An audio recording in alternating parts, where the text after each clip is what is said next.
Video کو like کر کے آگے شیئر ضرور کر دینا۔ شرما جانا اور اپنے اللہ سے عہد کر لینا کہ اے اللہ اب میں گناہ کی طرف نہیں جاؤں گا، بس یہ عہد پھر مت توڑنا، اس کا نام توبہ ہے۔ اور بلکہ جب توبہ کے بعد گناہ کی یاد آئے، توجہ، توبہ کی شرطوں میں سے ایک شرط ہے، توبہ کے بعد اگر گناہ کی یاد آئے تو لذت نہیں ملنا چاہیے، افسوس ہونا چاہیے کہ میں نے کیا کیوں تھا۔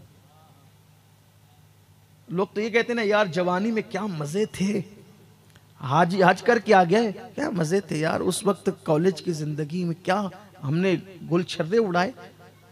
یہ توبہ نہیں ہے، یہ توبہ نہیں، نادمی نہیں، توبہ نام ہے شرمندگی کا، توبہ نام ہے ندامت کا۔ آپ بہت سنجیدگی سے سن رہے ہیں، اگر آپ اجازت دے تو ایک توبہ کا ذکر کر دو، اگر اجازت ہو تو توبہ کا ذکر کر دو۔ مجھے بہت پسند ہے یہ ذکر، بہت پسند ہے، اس لیے کہ اس گفتگو کے بعد میں نے دیکھا کہ کئی لوگوں نے توبہ کی اللہ کے کرم سے، اس لیے میں چاہتا ہوں اگر مجھے لوگوں کی بوریت کا خیال نہ ہوتا، احساس نہ ہوتا، تو میں اس کو یعنی کہ پھر بہت بیان کرتا، لیکن کوشش یہ ہوتی ہے کہ کوئی بات ڈبل نہ ہو جائے تاکہ لوگ بور نہ ہونے لگے، لیکن کہیں بھول جاتا ہوں تو پھر ہو جاتا ہے۔ میں نے باپو کو کہا کہ بھول جاتا ہوں تقریر کر کے تو کہیں ہو جاتا ہے، ہو جائے تو آپ معاف کر دیا کریں، حالانکہ اگر ڈبل ہو جائے تو پھر بھی اس میں برکت ہے، کم سے کم سننے کی برکت تو ملی جانی ہے۔ مجھے بہت پسند ہے اور بہت اس سے زندگیاں بدلی اللہ کے کرم سے۔ توبہ شرمندہ ہونے کا نام، پھر گناہ کتنے بھی بڑے ہو، کتنے بھی بڑے گناہ ہو، اگر شرمندگی مضبوط ہے، ندامت مضبوط ہے، دل کے اندر احساس گناہ ہے، تو پھر گناہ نہیں دیکھے جاتے، احساس دیکھا جاتا ہے، شرمندگی دیکھی جاتی، دو ہی آنسو پھر پوری زندگی کے گناہ ختم کرنے کے لیے کافی ہوتے، پھر کتنا ہی بڑا ہو۔ اور میں سمجھتا ہوں کہ اب میں اتنے بڑے گناہ کا ذکر کرنے لگا ہوں کہ انشاءاللہ اس مجمع میں شاید ایسا کوئی بندہ نہیں ہوگا، اتنا بڑا گناہ۔ ایک شخص، ایک جوان اللہ کے نبی صلی اللہ علیہ وسلم کے دروازے پر بیٹھا، اپنے سر پہ خاک ڈال رہا تھا، میں بطور مفہوم پیش کروں گا اپنے الفاظ کے جامع میں، وہ خاک ڈال رہا تھا اپنے سر پہ خاک ڈال رہا تھا۔ فاروق اعظم حضور کی بارگاہ میں جا رہے تھے، اس نے کہا عمر میری سفارش کر دو حضور سے کہ حضور مجھے معاف کر دیں اور میرے لیے معافی کی دعا کر دیں۔ فاروق اعظم گئے، کہا سرکار ایک بندہ ہے جو دروازے پڑا سر پہ خاک ڈال رہا ہے اور وہ کہتا ہے کہ حضور سے عرض کرو کہ حضور میرے لیے دعا کریں کہ میری معافی ہو جائے اور حضور بھی مجھے معاف کر دیں۔ فاروق اعظم سے سرکار نے کہا بلاؤ اس کو، کون ہے وہ آیا، وہ جوان۔ سرکار نے فرمایا کیا ہوا؟ کہا حضور میں ہلاک ہو گیا، میں تباہ ہو گیا، میں برباد ہو گیا۔ آقا نے کہا ہوا کیا؟ کہا حضور بس اتنا ہے کہ میں توبہ کرنا چاہتا ہوں، آپ میرے لیے دعا کر دیں کہ اللہ میری توبہ قبول کر لے۔ اب حضور علیہ السلام کو چونکہ آگے کی امت کے لیے راستہ بتانا تھا نا غیب دہ نبی کو، تو سرکار نے تجھ سے ہوا کیا ہے وہ بتا۔ حضور مجھے شرم آ رہی ہے، میں کیسے بتاؤں، میں کیا عرض کروں آپ سے؟ آقا نے کہا ہوا کیا تیرے گناہ آسمان کے تاروں سے زیادہ ہے؟ اس نے کہا ہاں۔ زمین کے ذروں سے زیادہ؟ ہاں۔ سمندر کی جھاگ سے زیادہ؟ ہاں۔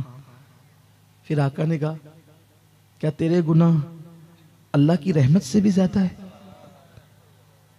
اللہ کی رحمت سے زیادہ ہے تیرے گناہ؟ رونے لگا۔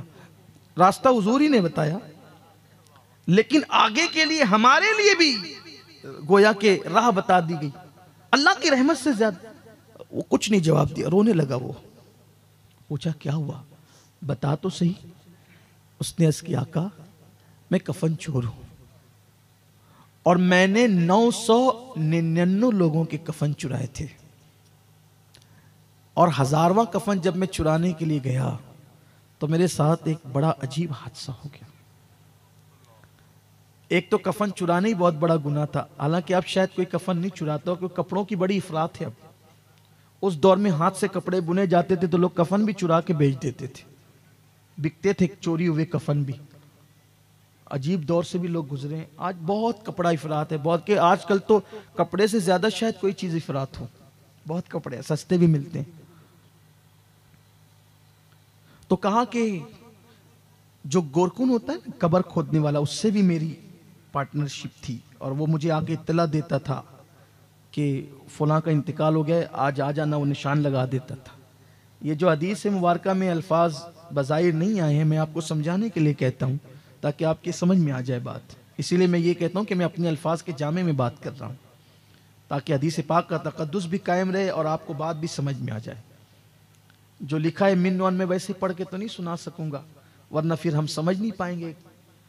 تو اس سے میرے پارٹنرشپ تھی، میرے اس سے شرکت تھی کہ میں بتاؤں، وہ مجھے بتائے کہ، اور پھر میں آ کر کے کفن نکال لیتا تھا، بیچ دیتا تھا، میں اس کو کچھ رقم دے دیتا تھا۔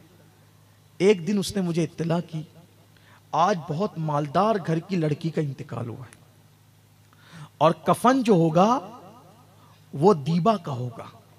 اس زمانے میں جیسے آج ہمارے یہاں جو ہے وہ بہت قیمتی کپڑے ہوتے ہیں نا، کچھ مخمل ہے، یہ ہے، وہ ہے، پتہ نہیں کیا کیا سب، تو ویسے اس دور میں بہت قیمتی کپڑا ہوتا تھا دیبا کا۔ اس کا کفن دیبا کا ہے، اس کا مطلب بہت دنوں تک کا خرچہ نکلنا تھا۔ تو اس نے نشان لگا دیا تازہ قبر پر، اور مالدار تھی وہ لڑکی، مالدار گھرانے سے تھی۔ جب میں اس کا کفن نکالنے کے لیے گیا، وہ 1000ویں میت تھی، یعنی 1000واں نمبر تھا اس میت کا۔ تو جب میں نکالنے کے لیے گیا تو میں نے اس کے تختے ہٹائے اور اس کو قبر سے باہر نکالا۔ سناٹا ہوگا قبرستان میں، چاند کی دودیا دودیا روشنی زمین پہ پڑ رہی ہوگی، لائٹ کا دور تو نہیں تھا۔ تو جب میں نے اس کا کفن نکال دیا تو کفن نکالنے کے بعد اس کا جسم کپڑے کے بغیر ہو گیا، اور چاند کی دودیا روشنی جب اس کے بدن پہ، برہنہ بدن پہ پڑی تو وہ اتنی خوبصورت مجھے لگی کہ شیطان مجھ پہ غالب آ گیا، اور شیطان غالب آیا تو قبرستان کے اندر اس مردہ لڑکی کے ساتھ میں نے وہ کام کیا جو میں نے نہیں کرنا چاہیے تھا۔ آپ سمجھ گئے ہوں گے کہ میں کیا کہنا چاہتا ہوں۔ اس نے بدفعلی کی مردے کے ساتھ، مردہ لڑکی کے ساتھ۔ پھر اس نے کہا جب میں اس سے بدفعلی کر چکا، وہ لڑکی اٹھ کر کھڑی ہو گئی، زندہ ہو گئی، اور اس نے کہا اللہ تجھے تباہ کرے، کبھی اللہ تجھے معاف نہ کرے، تو نے مجھے گندا کر دیا، تو نے مجھے ناپاک کر دیا، کیا منہ لے کر اب میں ان مردوں کے درمیان، ان قبر والوں کے درمیان رہوں؟ اور پھر وہ غائب ہو، میں بھاگا، کفن چھوڑ کے بھاگا۔ لڑکی تو پھر مجھے نظر نہیں آئی، لیکن اب اس کی آواز میرے کانوں میں ٹکراتی رہتی ہے۔ نہ کھا سکتا ہوں، نہ پی سکتا ہوں، نہ سو سکتا، سکون نہیں ہے، سکون، بے قراری اور بے چینی۔ آقا اب میں توبہ کرنا چاہتا ہوں، اللہ کی بارگاہ میں معافی مانگنا چاہتا ہوں۔ کہتے ہیں کہ جو جتنا بڑا علم والا ہوتا ہے اتنا زیادہ اللہ سے ڈرنے والا ہوتا ہے۔ تو حضور سے بڑا علم والا کوئی نہیں ہے اللہ کی مخلوق میں، تو اس لیے حضور جتنا اللہ سے ڈرتے ہیں، اللہ کے محبوب ہو کر حضور جتنا اللہ سے ڈرتے ہیں، کوئی اتنا اللہ سے نہیں ڈرتا جتنا حضور ڈرتے ہیں۔ تو جیسے اس نے کہا نا کہ مردہ لڑکی کے ساتھ ایسا ہوا، تو حضور پر اللہ کا خوف طاری ہو گیا، غلبہ، خوف کا غلبہ۔ آقا نے ہوا جلدی سے یہاں سے دور ہٹ، نفرت سے نہیں کہا، جھڑکنے کے لیے نہیں، وہ جو اللہ کے خوف کا غلبہ تھا، جلدی سے تو یہاں سے دور ہٹ، مجھے ڈر لگ رہا ہے کہیں تیری وجہ سے آگ نہ برس پڑے، دور ہٹ جائے یہاں سے۔ وہ نکلا وہاں سے اور جنگل میں گیا، اور جنگل میں جا کر خاک ڈالنے لگا، خوب روتا تھا، خاک ڈالتا تھا، اللہ معاف کر دے، معاف کر دے۔ اسی طرح کئی دن بیتے، مختلف روایات میں مختلف ایام کا ذکر آیا ہے۔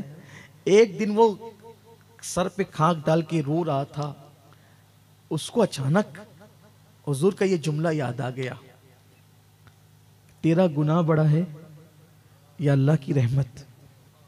روتے ہوئے جب اس کو یاد آیا تو اس نے کہا اے اللہ، میں نے کتنا ہی بڑا گناہ کیا، لیکن میرا گناہ تیری رحمت سے بڑا تو نہیں ہے نا؟